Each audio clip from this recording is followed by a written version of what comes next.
Welcome to Films and Stuff with your hosts, Pete Mitchell and Ethan Hunt. Hi, everybody. Welcome back to Films and Stuff podcast. I'm Ethan, very enthusiastic to introduce my partner in crime, Pete. Hey, Pete. How are you, Ethan? Good. Let's call this a TV roundup episode. What do you say? I love it. That's a great idea. We haven't had a chance to really just catch up on all the stuff we're watching. Historically, we've called this a ramble, but let's rebrand it as a TV roundup. Sounds a little bit more organized, but as always, we are prone to a few tangents, and we've got a bunch of stuff that we've been watching recently. Should we just summarize what we have, or like just list out what we have and just take them one by one? Absolutely. So we briefly talked about The Boys last week. That's right. And The Acolyte last week. That's right. Both of which are running concurrently. And then in terms of quote unquote new shows, and we say new not to indicate that they've just come out, but new as in they're new to us. New to us. Of course, we had House of the Dragon, which also started last week. At the time of recording the next episode 2 is going to drop in a day from now. Yes. Then we have a show that you introduced me to called The Veil. You're welcome. Indeed. And then there's another show which is not new, but everybody and their mother was talking about it a couple months ago when it first dropped, but we're only now getting to it, Shogun. That's right. And then we haven't even talked about Outer Range yet because neither of us has seen it yet. We didn't get a chance. And also, This is really not on Ethan. This is not on Pete. This is on Amazon. The show came out a while ago. Amazon should have done a better job of making sure everybody knows that it had come out a while ago. Absolutely. I have to say, it's really disappointing because all the things that Amazon is shoving down my throat, they're not showing me the one show that I want to see that I've given like very high ratings. It's really confounding. Yeah, it's quite silly, to be honest. So I didn't watch Outer Range yet, so I'm not sure if we could. Let's put that aside till next time. That'll be on our back burner. Let's put it that way. Yep. I also want to start The Queen, a Bridgerton story on Netflix. I know. You've drank the Bridgerton Kool-Aid, hey? I have slammed the Bridgerton Kool-Aid. Let's start with Acolyte, and then let's contrast it with Shogun, if you don't mind. Can we do that? That's interesting. That's actually a really interesting take. Let's talk about the Acolyte very briefly because A, we talked a little bit about it already, and B, it seems to be mired in all sorts of controversy. Muck. Yeah. So where are we on this? Now that you've caught up on it, where are you on this mentally? I mean, mentally, I would say this is not a great show. I love Star Wars, and anything somehow connected to Star Wars is still really important for me to see. Mm-hmm. The show, I would say, is a lot of really empty calories. I'll start comparing it to Shogun when we start talking about Shogun, but it's very short episodes. This episode 4, I think, was only like 27 minutes. Yeah. They go super fast. They bounce from theme to theme very quickly without any depth or exploration. I certainly don't love any character. I could maybe be convinced to kind of like a few. Nothing interesting is happening in the action, in the plot, anything. But of course, they do throw in some Jedi magic. And in this episode, particularly at the end, which kind of makes it worthwhile. But overall, they are not well done for a Star Wars IP franchise. So I'm going to take a little bit of a harsher tack. And I think, we've talked about how we've generally been favorable to the entertainment industry. But in this regard, I don't know, man. I'm quite disappointed in the entire thing. I think pacing in episode 4 was all kinds of wrong. I thought they tried to do this cliffhanger ending that wasn't earned. I felt like the whole episode just felt a bit meh. And it reaffirmed my thing that I'm pretty sure I'm not going to continue watching this until the end of the season. And even then, I'm Yeah. doubtful if you put a lightsaber to my throat and said, "Hey, you're going to continue watching this after the season's done?" I think I would say it's a skip right now. In fact, I've already marked it down as a skip on our notes. I think it would need a lot of work Yeah. before it gets to a mooch. Look, you're right about a few things. The pacing is deplorable. It's really shocking to me how bad the pacing is. It's shocking to me how these characters are so inconsistent. No one is compelling. But the real tragedy, I think, of this series is that actually the stakes are very high. I think in all the mess, we've lost how high the stakes are. And the stakes are that the Sith, apparently, are alive and well. And the Jedi have absolutely mismanaged the situation, both from a strategic perspective. And I think that's glossed over in that historically, actually, the stakes are really, really high. We've identified that there might be a Sith. And if you go back, and I've watched this episode twice now, because when you go back to kind of that, as with everything, Jedi, you have to stand around like some type of round table that shows a battlefield, right? Yeah. So they're standing around their round table watching this video of May fight. I don't know where they got that video from, but apparently they're watching her and they're like, oh, she must have been trained by a Jedi. And then they said, do you think this is like I can't remember if they used the word faction or something else. And I thought the something else referred to the Sith. And then they were saying, hey, should we inform the Jedi Council? And someone said, well, no, because then the Jedi Council will inform the Senate. And then this is really going to reflect poorly on us and it's going to show mistrust. I mean, this is a great example of how the Jedi have just kind of mismanaged themselves into extinction over the course of, I don't know how many centuries we're talking here, that there's a clear problem here. 2 of their own have been assassinated. Don't get me started if that's even realistic. And they're sweeping this under the rug, send the most conflicted person to go check it out with a group that he's assembled that are the most unqualified people to be actually assigned to this mission. It's gross mismanagement by the Jedi, which actually I think is a really good story, right? If you think about this, they've mismanaged themselves into extinction. And it's a great story that should be told, saying, hey, these are very, very spiritually powerful, good-hearted people that just happen to be really bad at management. They're not a management.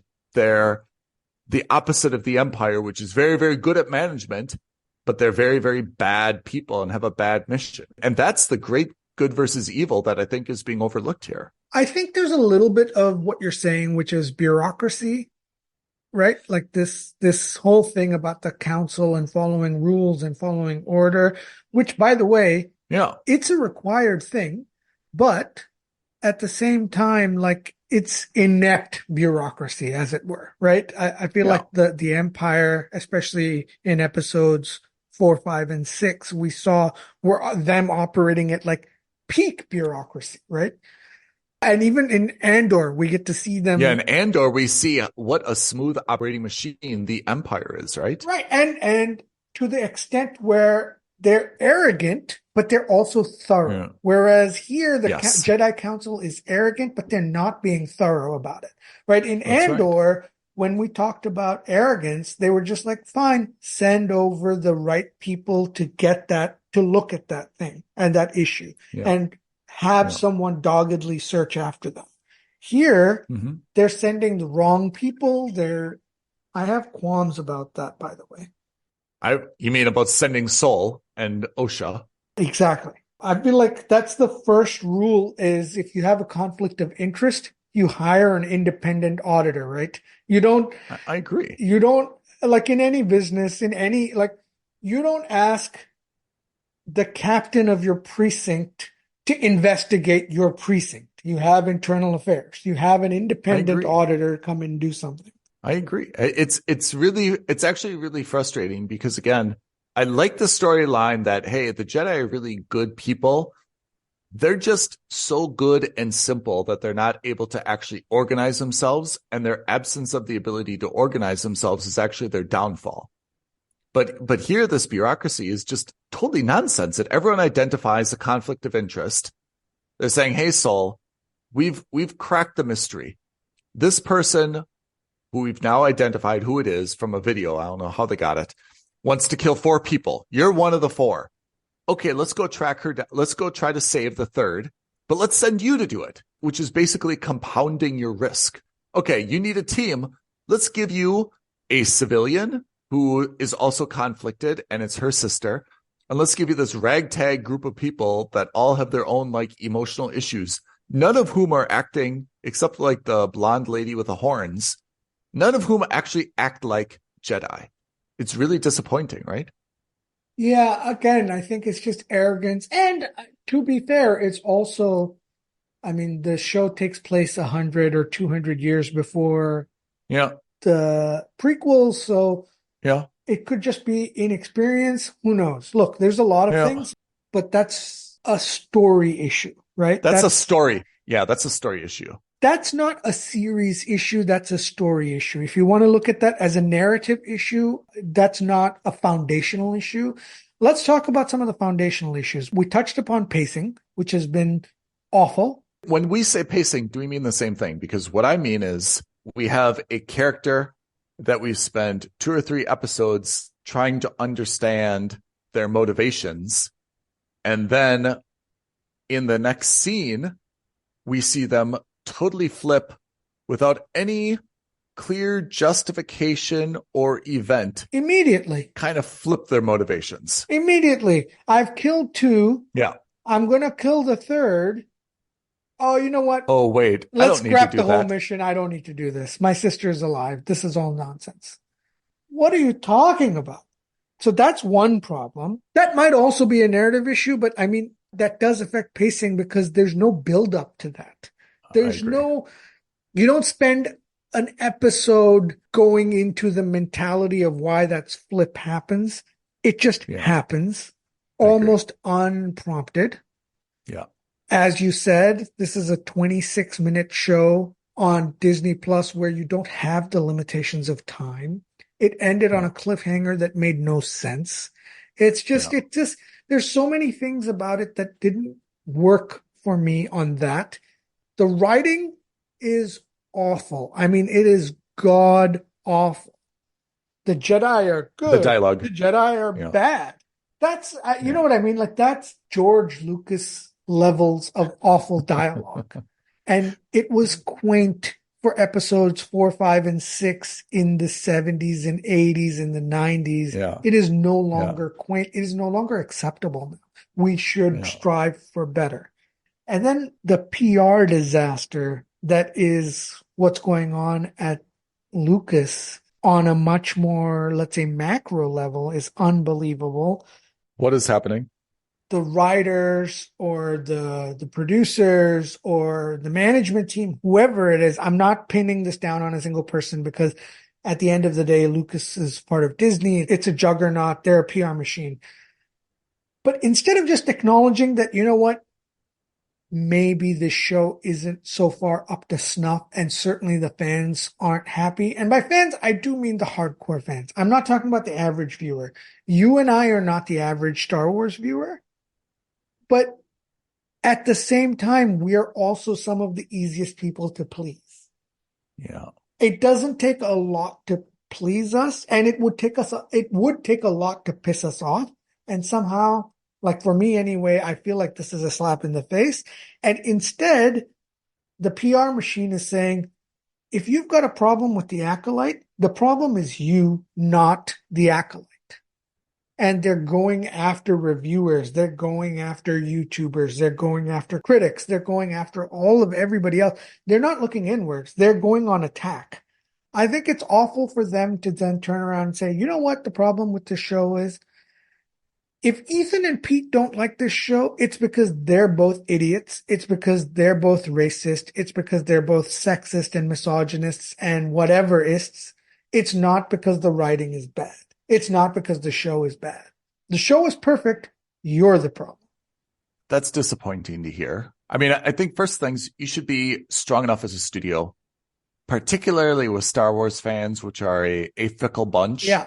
I would suggest that you will actually never get the diehardest of Star Wars fans to buy into anything that you do. And that's because 4, 5, and 6 were so superb and unique and from a different era that you just cannot capture that lightning in a bottle again. Yeah. The best you can do is try to make something kind of compelling, like Andor, that nibbles away at the edges, and at least you give more context to a good story and you try to have it be faithful to the original vision.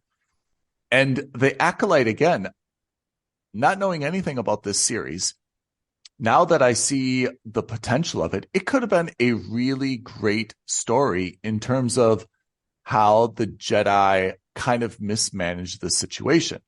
Anything else really about the storyline is not at all compelling to me. From the witches and the magic to the identical twin sisters to the fire to the one sister apparently for 16 years doing nothing but training with maybe a Sith. We don't know anything else. It's just nonsense. I don't like the story. I'm not a fan of the narrative. I'm not a fan of the direction. I'm not a fan of the writing. I'm not a fan of pacing. There's a lot of problems I have with it. And Disney, if you're listening, it's not me. It's you. I know this sounds like a breakup.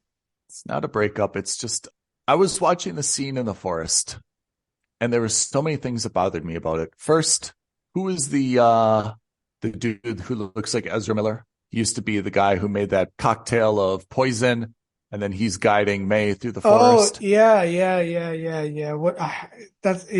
Yes, I know who you're talking about. Yeah. He looks like Ezra Miller, right? Kind of does. Yeah. That guy.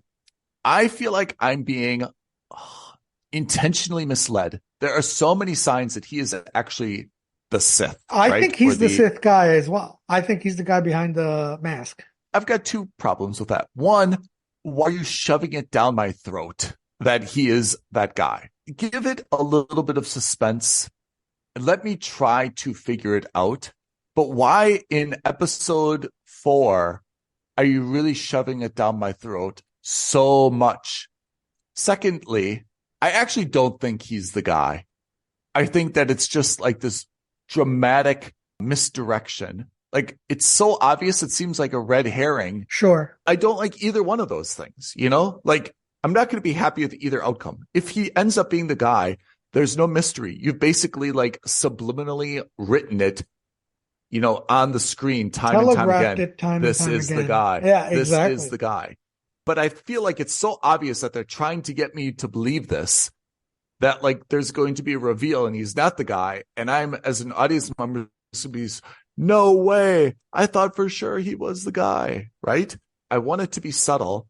I want us to have like legitimate debate. And I don't think we need to have this reveal in episode 4. I think we can wait. I don't like that. I'm not clear who's powerful and who's not powerful. The Wookiee, who is a Jedi, which is fine to have Wookiees be Jedis, right? This is in the lore. How does he die so easily? Off screen, like he's by just the sitting way. in his chair. Yeah, off screen, by the way. This just drives me nuts. Jedis are powerful or not powerful. They've got this sense of when they're in danger. They don't have this sense in danger. Here's Osha. Oh, I feel things. I get things. I'm starting to get my senses back, right? And yet, a whole group of Jedi gets pushed by one force push. What are you talking about? Including a Jedi Master. Problem number 2, Green lightsabers? I thought the green lightsaber was reserved for Luke. I know what you mean. So anyway, this is not a must subscribe unless you're really a Star Wars fan and you like it. It is maybe for someone like you and me, it's more of a mooch. For anyone else, my brother, my sister, my mom, this is a skip or a mooch. I go one step further. It's not just not a must subscribe. I think for fans, even for your hardcore fans, this is a skip or at best a mooch. Right now, I'm at a skip. It could theoretically work itself up to a mooch, but I doubt very much it'll be able to salvage the back half of the season into a must subscribe. Look, as a show, yes, but I have to say, I mean, you and I are going to watch it because I think as part of the Star Wars universe, it's important to see it through to the end. I would expect something important is going to happen. It may be totally nonsense. It may be irrelevant. It may make us have a 2-hour, rant session, but something important will come out of this. So I think from that perspective, it's probably a must subscribe. As a television show and a work of art, it is a skip. If someone went to the University of Southern California Film School and there was a lecture on Character Development 101, this show doesn't follow any of those rules. If there is a course titled Character Dialogue 101, absent that day. Pacing 101, ignored. And it's not we're special, we don't have to follow, kind of like the basic, entertainment rules. Those don't apply to us. Kind of, if you're Back to the Future. But when you're on Disney Plus now, and you're trying to have something that's universally liked, yeah, you should probably follow some basic rules. The Acolyte to Star Wars is what She-Hulk was for the MCU for me. I think this is the show that's broken my back. Because remember, I used to watch everything MCU related just because you felt like you had to if you wanted to be a part of the MCU club. And that's how most of us feel about Star Wars. But man, this show has really tested my inner strength about this. And I don't know if I can make it through. Can I make a dramatic pivot and change of topic at the same time staying on the topic? In contrast to The Acolyte on Disney Plus, we have now watched Shogun, which is a remake of a Japanese-inspired drama. Shogun, I've watched the first episode. You've watched the first 2. It is dramatically different than The Acolyte in the sense that it is very slow and it uses that to develop its characters. Yes, 100%. It's very deliberate in its pacing. It's very deliberate, saying we're not in a rush to have big reveals. We're not in a rush to get everything out of the way. We want you to get to know these people, their motivations, and why they are how they are. This is the big setup. Tell me how you felt after watching the first 2 episodes. Man, it's already feeling like a must subscribe to me. I know it's a bit early doors. Yeah.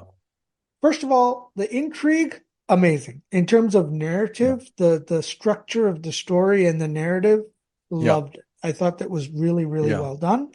Yeah. From what I understand, this is also loosely based on real life and history, obviously dramatized.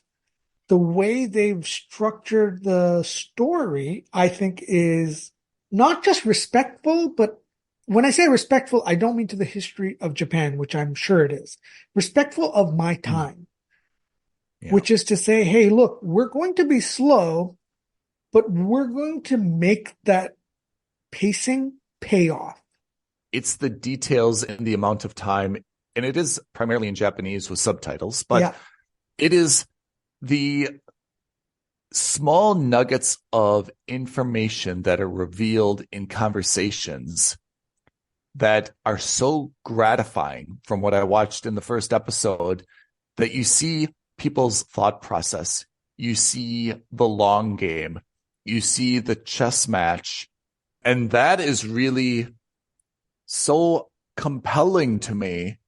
And again, that's why I use that to contrast against the Acolyte, which I feel like is just like shoving it in my face. Like, hey, I'm a good guy now. And you're going to know I'm a good guy because I've just said the following line. Yeah. I'm a good guy now. There's no enjoyment from being told what to think. The enjoyment is extrapolating from subtle conversations why people are doing things or what is happening, you know? Yeah, and there's no hand holding. That's the beauty of it. There was something in the first episode that I didn't understand, and the thread of that continues into the second episode. And I didn't understand the strategic purpose of that happening. And they say one simple line, and where you're just like, oh, that makes perfect sense now. That's a great idea. It wasn't ham-fisted at all. So even though it is mentioned in dialogue why something happens, you're just like, okay, that makes total sense. And I appreciate that you didn't hold my hands and then literally jam it in my face. I don't know much more we need to say about it because I think we got our point across, which is it is a much slower paced show. It is about subtle dialogue. And some of this is, you know, kind of like the perception of Japanese culture where, you know, people are also a little bit more reserved and cautious. And it's a little bit like Tokyo Vice in that regard. Yeah. Yeah, it is. Also deliberate, also a bit slow, but very good drama. And when there's action, it's good action. And it frustrates me, though, again, when I compare it to The Acolyte, both on Disney Plus, that's a good point, which is, you know, The Acolyte doesn't have to rush. They could be doing dramatically less and having more meetings between, you know, Jedi Council members around, you know, that round table, in corridors, in hallways. They could make a very, very powerful show. It could probably even cost less than what they're paying now to show all these hyperdrive scenes and do all this, you know, this flying monster and all these other, you know, like action sequences. They could probably do this for much less and get more bang for their buck. Shogun, which has a huge ensemble, you know, all the sets, I mean, are so beautiful. I mean, really just beautiful and ornate to come up with.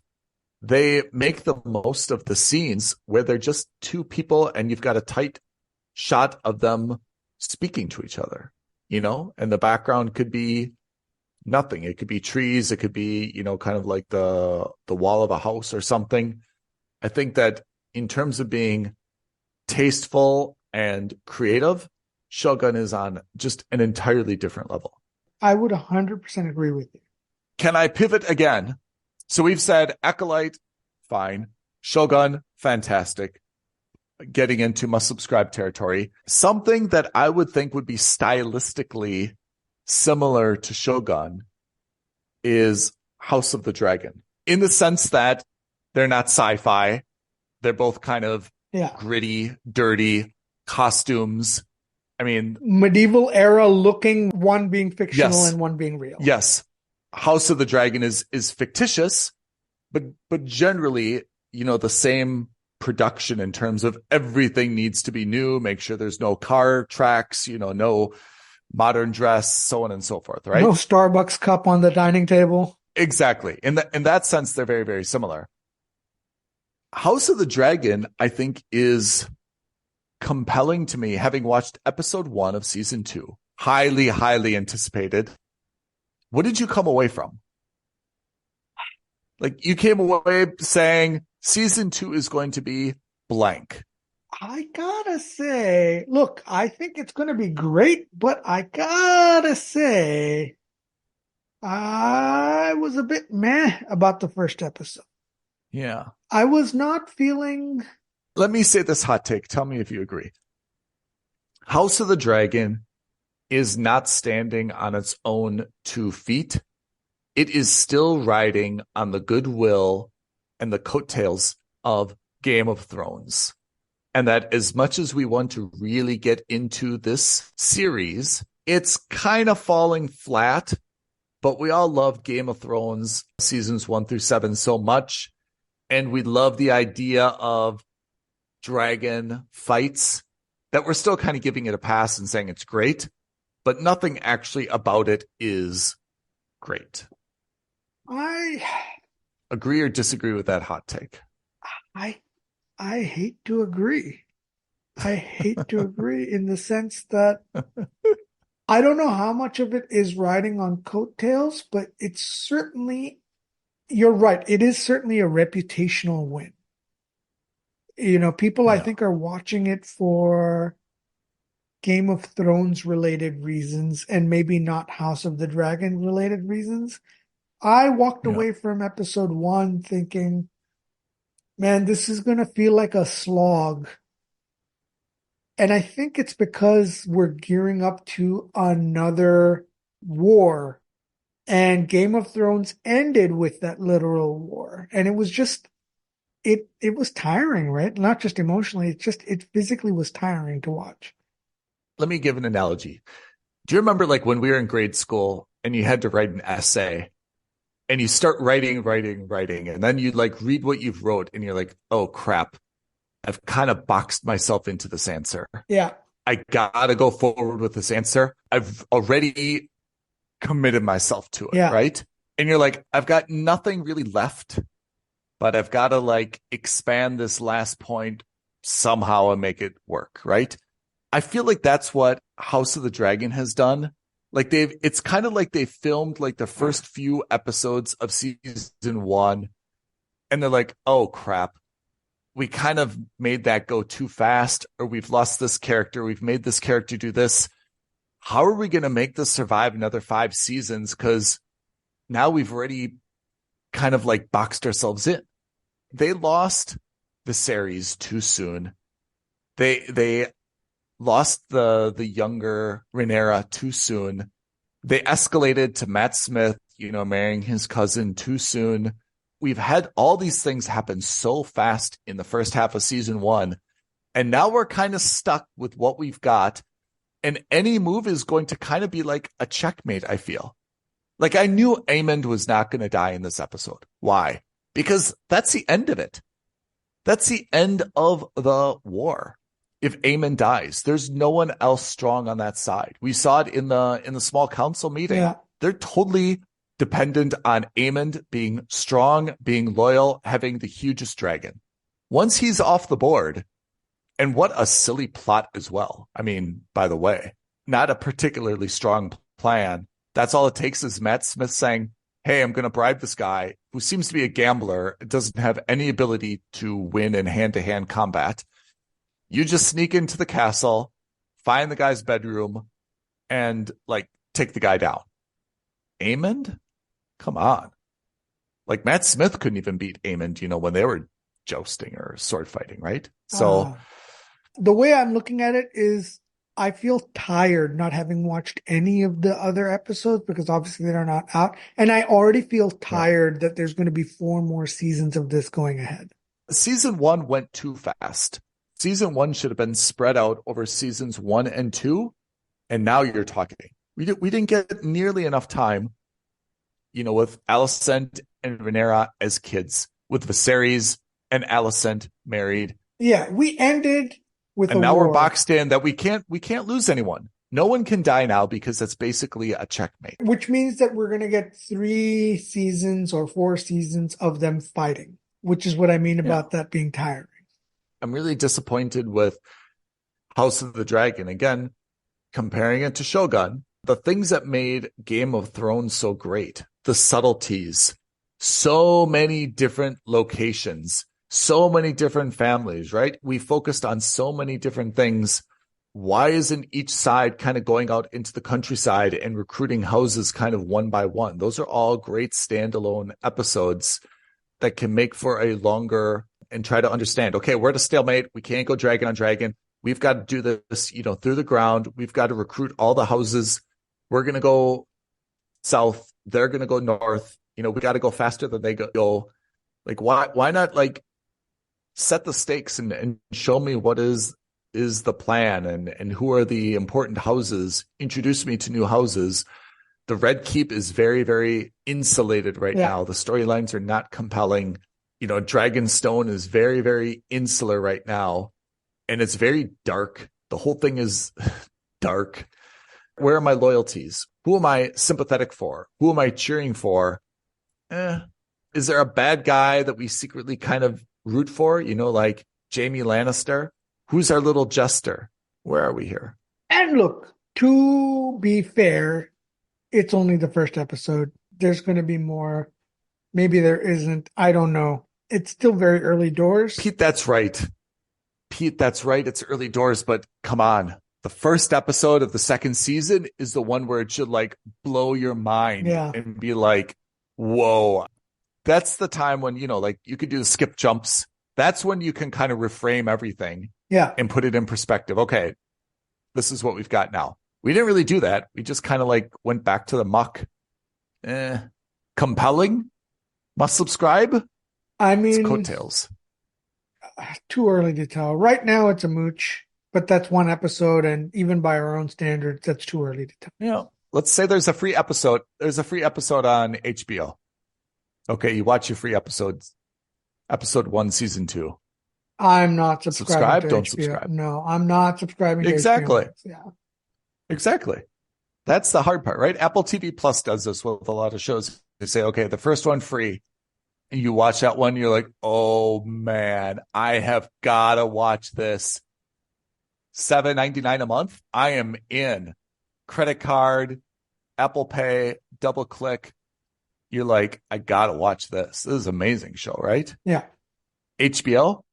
Nah, disappointing. All right. Triple pivot, The Veil. The Veil, which is totally unforeseen by you and me. Yeah. You want to give the background of the synopsis? Yeah, it came out of nowhere. It's another, I hesitate to use the word another, but it is another espionage drama series. It's about, spies, and it's kind of like a thriller. It seems lower stakes, even though it absolutely isn't. Elizabeth Moss stars a very blonde, very British accent, Elizabeth Moss. So that was a bit of a shocker for me. Yeah. So it's only 6 episodes. It's a mini series. I blew through all 6 episodes. I don't know about you, but I binged it all. We found this it's on Disney Plus, right? Because of Hulu. Yeah, exactly. Elizabeth Moss, who is very well known for Handmaid's her Tale, other Hulu West show, Wing, right? Mad Men. Has another show on Hulu or FX, I guess it is, called The Veil. It is a spy thriller. She does play a British MI5 agent. And I would describe it as this. I really like the show. I also blew through all the episodes. And I think it's because Elizabeth Moss, and I say this absolutely in the nicest possible way. Please don't take any assholeness out of this. She is not a Margot Robbie natural beauty, but her on-screen presence is undeniable. Formidable. If someone says, like, what do you mean by on-screen presence? You watch her and you're like, I really like her. Even though you take a step back, you're like, nah, she's not really my type. Like, she's not, this poster pinup girl like Margot Robbie. She's not going to be cast as Barbie or something like this. But you're like, I don't know. There's something about her. Like, I'm kind of falling in love with her, like she has a great, great presence, right? And we've seen this from The Handmaid's Tale and now in this and Mad Men. I agree with you that I think the production value of this is great. I think from a technical perspective, this is a superb show.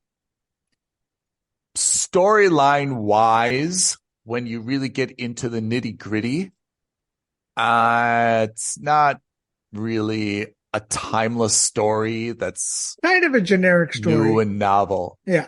It's kind of a generic story, and it's supposed to be big stakes, but realistically, I think it's kind of small stakes. As you have taught me, kind of the B plot to this, the personal issues, I think are at best, right? There's always some daddy issues, and it just kind of like, I don't know, I felt like a little bit diminishing at the end, like it's always about the dad, right? Yeah. Like, I don't know, it just seemed kind of... And they set it up in such a way that if they want to make a second series, they can. In terms of the the moment by moment action, I think that characters, the casting, fantastic. The way that it is paced and the drama and the suspense, I think are fantastic. I think it's got a very, very realistic feel to it. You know, she's a little bit of a Jason Bourne. Hey, I can beat anyone in hand-to-hand combat. A little bit too much for my liking, but generally I found that she's more clever in a very realistic way and isn't just all, hey, I can, fight anybody straight up and choke them out. So I found that very realistic, which is important to me or critical to me when I'm watching a show like this, right? Yeah. For me, it really bothers me when there's this one, right? Jason Bourne, a great example, that like anyone he comes across at any time, no matter how injured or, winded he is, he can come out on top no matter what. He can come out on top, right? I found it very realistic. Again, the overall big event that everyone is trying to prevent, the dirty bomb, I felt was a little bit. Felt a bit Jack Ryan. Yeah, it felt a little bit Jack Ryan, but I mean, we're going to do spoilers in this, right? We always do. The dirty bomb is great, centerpiece, but I felt how they got the dirty bomb was really boring. It's just a X-ray machine. Don't we have like a million X-ray machines in America or UK or like, why do you have to go through all this effort? Why don't you just like break into a hospital and like take the stuff out of the X-ray machine? I actually researched it online. Don't go down this rabbit hole of Reddit, but apparently this is not an X-ray machine. It's a chemotherapy machine. It's a real thing. A few other people also asked, like, okay, let's pick a random town in the US, Wichita, Kansas. Okay. There's gotta be a chemotherapy machine in Wichita, Kansas. No one's really guarding that machine at night. Is there anything stopping people from just breaking into the hospital and taking a screwdriver? Because that's apparently all it takes. Yeah. And like taking out that core and like putting it into then like the lead box with water. And everyone's like, no, anyone could do that. Okay. So why are we going through all this effort? Yeah, I mean, it's a bit frightening, but at the same time, like, why are we going through all this effort, this vast plot to like recruit these two guys and go into the room and then they're going to get blind. And then you got to take the box in the truck and the truck to the ship and the ship to the, like, seems like not the most efficient way to do what they're trying to do, right? No, absolutely. But again, I think that it wasn't a nuclear warhead. It was a chemotherapy machine. So I think that's the thing also is that this wasn't really about that. No. The show really clearly wasn't about that. I mean, of course it was. It was about them trying to stop a dirty bomb. But the dirty bomb was, I wasn't ever concerned that it was ever going to blow up. No, at no point was I thinking that. It was more the quest of how Elizabeth Moss is going to prevent it from happening, not the actual event itself. Yeah. Yeah. It's her as it always is, the lone British agent, right? As the rogue spy, right? Like, does she not have any accountability? Does she not have any British colleagues? I agree. What is happening? The entire time she's like, oh, I'm embedded with the French Secret Service. Yeah, literally. The American CIA. Wah, wah. Yeah. And no one from England, like not a single agent that we see from MI5 or MI6. Yeah. I think it would have been look, I love the show, by the way, but that doesn't mean that it's above any type of criticism. Oh, yeah, I love the show I love the show for all the reasons that we just discussed. I love the casting, dialogue, pacing, all the technical elements are 100% there. But the story, I think, is pretty flimsy. And I think it could have been a much more compelling story if we would have said, hey, wait a second. The US, wants to assassinate this person. The Brits want to get the information from this person. And the French are like, hey, this is a citizen.